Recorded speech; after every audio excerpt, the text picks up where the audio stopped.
आदरणीय मुख्याध्यापक, शिक्षक वृंद आणि माझ्या प्रिय मित्रमैत्रिणींनो, सुप्रभात.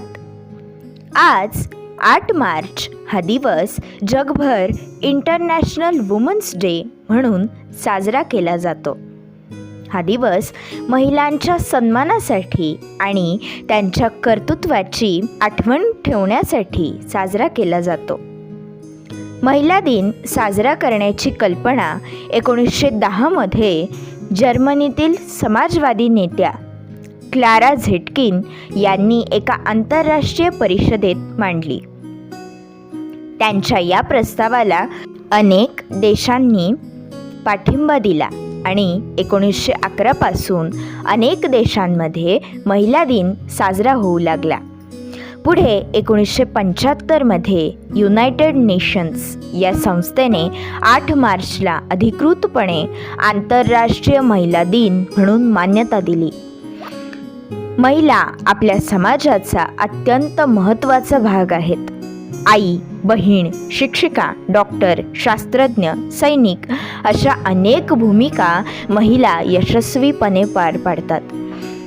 त्यांच्या मेहनतीमुळे आणि त्यागामुळे कुटुंब आणि समाज दोन्ही मजबूत होतात. भारतात अनेक महान महिलांनी समाजासाठी मोठे कार्य केले आहे.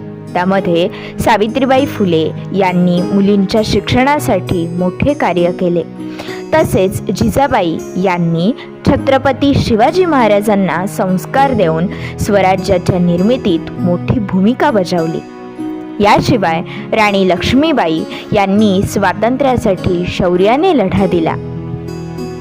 आज महिलांनी शिक्षण, विज्ञान, क्रीडा, राजकारण आणि उद्योग अशा अनेक क्षेत्रात मोठे यश मिळवले आहे.